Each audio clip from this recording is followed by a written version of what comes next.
Hey everybody, and welcome back to Into the Walking Dead. Let's talk horror. Let's talk zombies. Are they scary? Well, horror is subjective of course, but I think it's safe to say, after being a part of the genre for so long, there has to be something scary about them, at least for a lot of people. Whether it's walking the haunting halls of Resident Evil or watching the zombies get loose underground in Day of the Dead, zombies can be pretty damn horrifying at times. But The Walking Dead is in a very different predicament.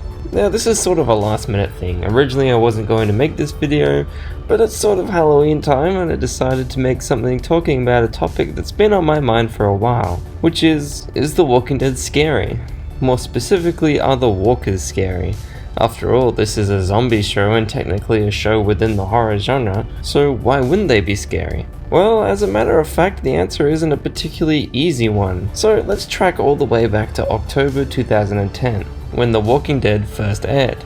This season, as a lot of you already know, was helmed by Frank Darabont, who was well known to be a big fan of the Romero Dead films, and it's more than apparent they were an inspiration on this show. All the way from their slow speed right down to their slightly human nature left over, such as picking up teddy bears, turning door handles, picking up bricks, and oh my god, climbing fences. At the prison they would have been fucked.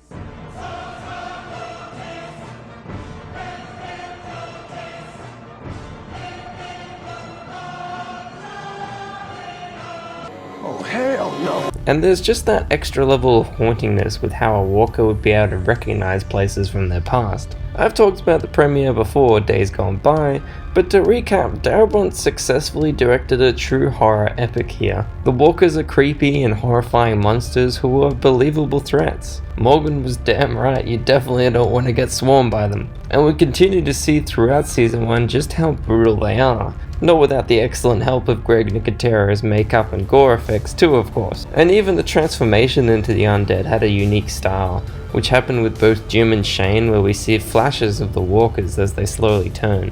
Being the huge horror fan I am, I'm not particularly easily scared, but even now I can still appreciate that this is effectively executed horror. Back when I was a mere youngling first watching Days Gone By, I was creeped out, and I know others who are definitely not into that genre, and they struggled to get through the first episode because they found it so scary. But even though this is the case, The Walking Dead isn't ultimately known as a very scary show. It's well documented and apparent that after Darabont's departure, the walkers lost pretty much all of those human-like abilities somewhere within season 2. So much so they basically just either sit or walk around, and if they hear a noise, they'll slowly head towards it. They never got to that jogging pace we see in season 1 again. And I don't think this is necessarily an issue. They can still be a major threat, and if they're a major threat, there's automatically some sort of horror or tension whenever they show up. Season 2 had the added benefit of basically still having the walkers as the major threat within the show. Yes, there was Dave, Tony, and of course Shane, but at the end of the day, the walkers are the ones who do the most damage. And they still eat people alive, of course. But at the same time, the walkers started to sort of teleport around whenever the writers needed them to. They'd come out of nowhere every now and then, but it's honestly not something that I've ever had much of a problem with within the main show. But still, it's a sign that the audience has to begin to suspend their disbelief just a little bit for these walkers to add much of a threat when there's just one or two of them. Of course, entering season 3 and onwards, however, things really begin to change. Not only a large amount of the characters are fully capable of killing walkers by now, but they're also getting increasingly used to them. And the more casual our characters act around the walkers, the more casual the audience feels around the walkers. And after a while, the horror effect the walkers had at the start sort of starts to wane because we've seen them so much. We're as used to the walkers now as the characters themselves. And alongside this, of course, is the introduction of the major human threats, the first really being the governor and his town, Woodbury. This is where the show starts to focus less and less on massive hordes and more on armies of human survivors fighting against each other. So not only is 95% of the characters capable of easily dispatching a walker, they're also relatively calm around them, and the walkers aren't even the biggest threat anymore. So they naturally fall to the wayside and basically become walking meatbags.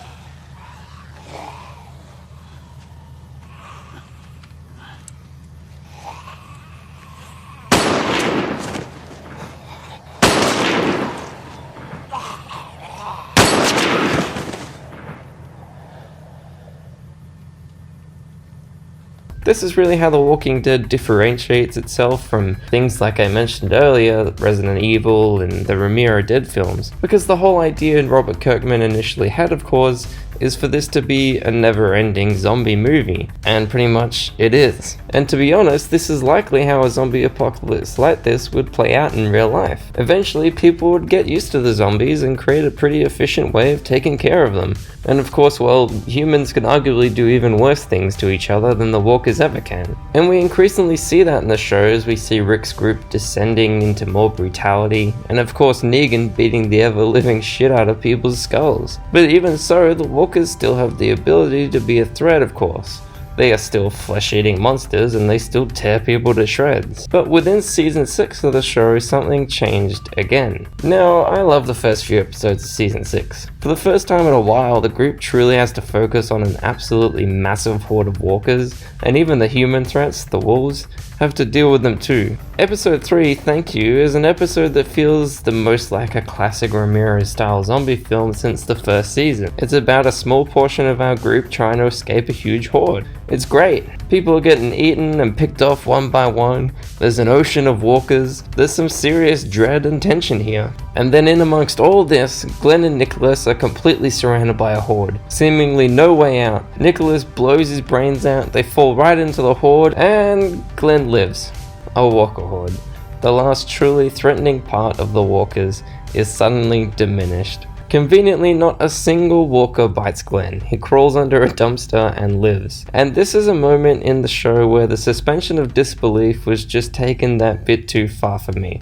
And to be honest, a lot of people. And the whole fear of a horde of walkers just isn't the same when someone can actually survive being surrounded on the floor by that many walkers. The comics in themselves have the same occurrence of the walkers becoming less of a central threat, but nothing like this ever happens. Don't get me wrong, I love this episode on its own, and it would have been a truly ballsy move for the writers to kill Glenn like this, but unfortunately not. And it doesn't help that this event doesn't have much of an effect on Glenn as a character either. He's just sort of the same afterwards. He's just like, oh my god, that happened. And ironically, he barely lives a season longer before getting killed by a human, Negan. And ironically, within seasons 7 and 8, the human conflicts begin to also need greater and greater suspension of disbelief, because so many people start acting like idiots. But that's a whole different story about the decline of those seasons, which I'll talk more about another time. But despite a few exceptions here and there, from season 6 to 8, the walkers really aren't a threat at all.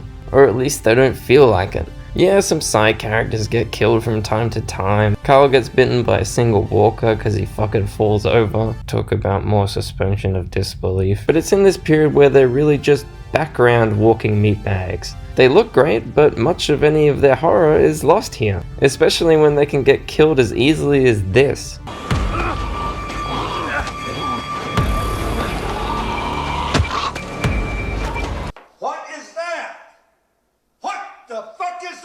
Like, really? That's all it takes now? That's just lazy. So Aaron can survive a whole bunch of walkers while lying on the ground starving, and Karl can't even fight a single walker with Siddiq there to help him?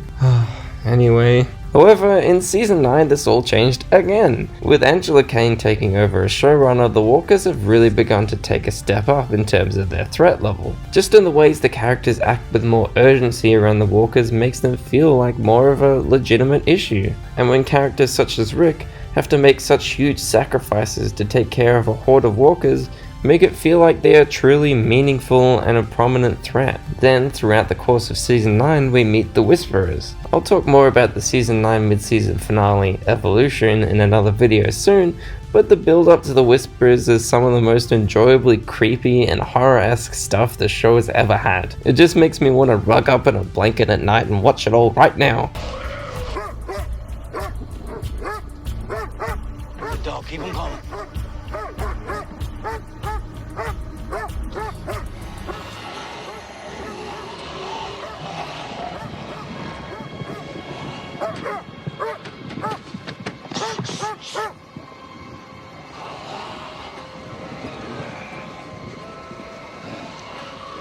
And even with season 10, the increased focus on the paranoia surrounding the threat of the Whisperers is just as tense. They do feel like some messed up combination of walker and human threats, mostly because, well, they are. And that's a great step towards horror. Even episode 3 of season 10 is basically like a mini horror movie in its own right, with Karl hallucinating walkers and whisperers, and it's just great.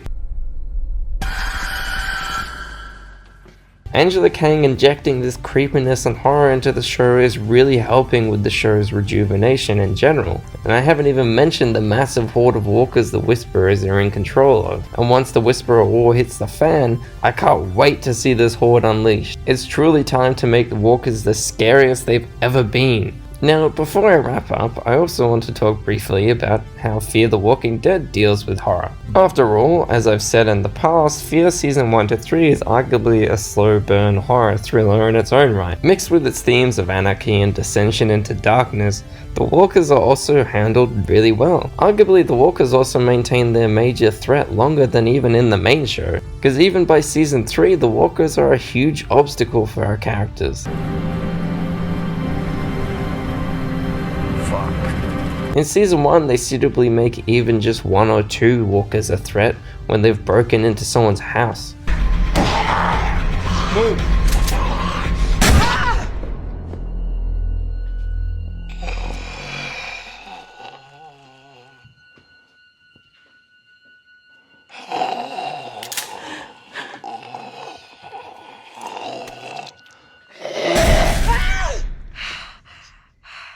Not to mention getting stellar moments with hordes of walkers. Season 3's Brother's Keeper episode is an excellent example, and it feels like true epic madness when they break into the ranch. Also, they get some insane kills.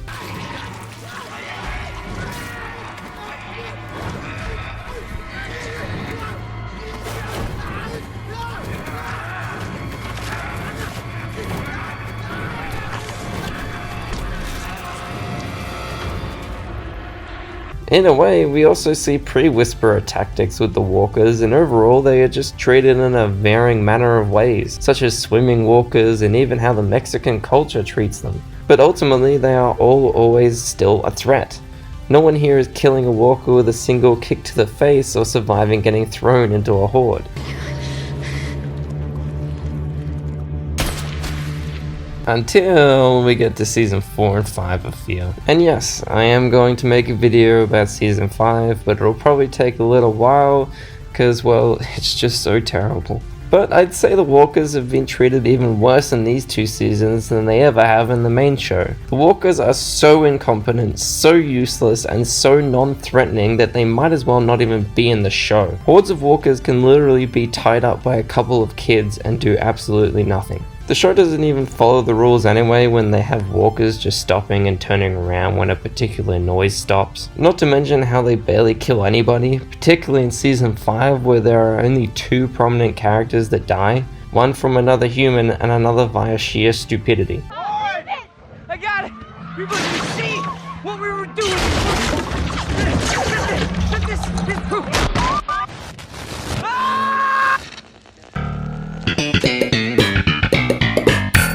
They attempt to add some tension with the walkers by adding radioactive walkers, which is a great idea and adds an extra level of fear when dealing with them, but they just fucked that up too by having it make no impact on anyone's fate at all, and is all quickly forgotten about. The walkers are literally just treated as a joke, a gimmick thrown into some scenes for a laugh, or for a lazy moment of danger, or just plot convenience, which means that whenever they want us to be scared, I'm just not.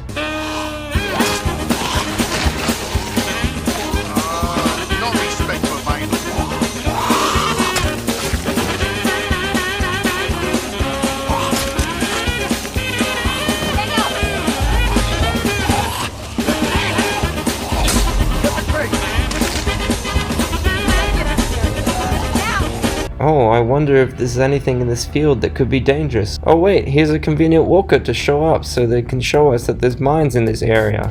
Thanks, dude. It especially hurts the overall impact when we're back to people killing them by just kicking them in the face. It's honestly disgraceful as a zombie show, but fear is the farthest thing from a horror show anymore anyway. It's basically like a family comedy. But basically, the treatment of the walkers very much determines how we as an audience sees them. And The Walking Dead Season 9 and 10 has proved that even despite how used to the walkers our characters could get, that have new twists like the Whisperer threat, or just having our characters have an alertness around the walkers, or of course having people actually just get eaten by them, and use Greg Nicotero's amazing skills, immediately raises their threat level and how scared of them we are as an audience. The moment people can survive being thrown into walker hordes, they're killed by a tap to the head, and are used as nothing more but a lazy plot point, the walkers might as well just not be there. I hope as this franchise goes on they really stick to making the walkers actually meaningful, because after all, they're such a huge part of this series. This series wouldn't be this series without them, and I hope they aren't treated as much of a joke as they are in Fear. Seriously, don't do that again. Go back to the days of early Fear and add new elements like The Walking Dead is now, and hopefully for this new third series, having a bunch of kids experiencing these horrifying monsters for the first time will automatically bring a sense of unknown and discovery of horror back. I really do hope this throwing up joke is just a one-time deal. Anyway, thanks for watching guys, let me know what you think about The Walking Dead and how scary it is, and I hope you all have a great day and night. I'll be back with more videos soon.